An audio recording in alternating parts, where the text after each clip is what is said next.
Keynes did not get a free ride. What he got was highly plotted, highly anticipated financing and moral bolstering, well, actually immoral, from the very people who wanted to rape American sovereignty and steal our culture, our heritage, our very school books, who wanted to steal truth right out from under us.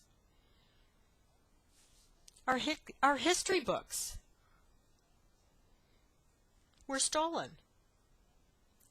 And I will explain in a moment how that happened.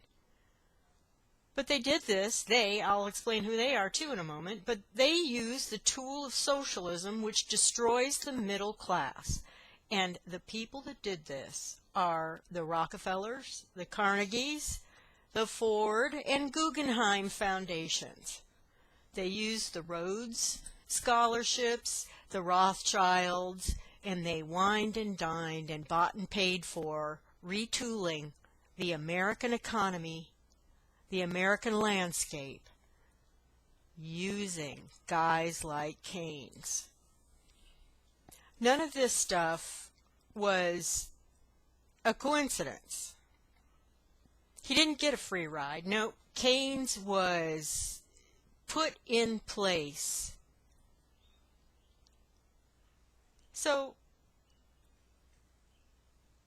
the Rockefellers and them went to great pains to, well, let me just say this. Okay, so here you have North at about the 25-minute mark saying that,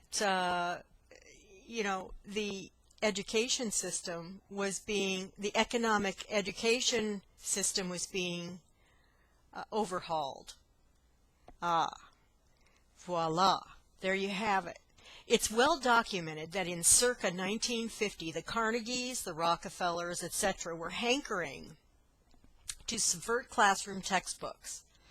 They went so far as to actually approach historians and history book writers and ask them to rewrite American history books, to which they were flatly denied. Did they stop there? No. What they did, their answer to that problem was they decided to take the bright young minds offshore through the Rhodes Scholarships and so forth and indoctrinate them in rubbish to then go back to the U.S. and become the future textbook authors. And this guy here, he just confirmed it happened in the economic circles as it did happen in the history books. These observations by North perfectly match what Norman Dodd testified to in the Reese Commission circa 1955. You have to watch that interview by G. Edward Griffin. It is absolutely astonishing. G. Edward Griffin referred to that interview as being the pivotal and the most pivotal interview and research of his entire 40-year career as a journalist, as an investigative journalist. Anyway, once you have eyes to see, it's all so obvious. Thank goodness there have been a few, like McFadden, Louis T. McFadden, McCarthy, and yes, he had some problems, and he was vilified horribly, but man, he was right. And Dodd, through the Reese Commission. Thank God we've had these men attempting to reveal socialism and communism creeping, no, barging into our system of free markets. Then, a few cleverly written pieces to abscond with words began to happen. And these thieves in the night, they would skew the entire picture, i.e. the word capitalism was replaced the practice of fascism. So in fact you had fascist actions, you had fascist practices, but then they called them capitalism. Socialism in practice was then used by these fascists, Rockefeller, to steal the wealth from the middle class and create a serf class, a la unions. Ladies and gentlemen, this is a great lecture, and it is astonishing to see how the jigsaw puzzle ends up falling into place as we do our research and learn as we go and so forth. We just have to be intellectually prepared for calling stupidity exactly what it is. Socialism is antithetical to freedom. Socialism is antithetical to Judeo-Christian ethic. You cannot be forced to legislate morality.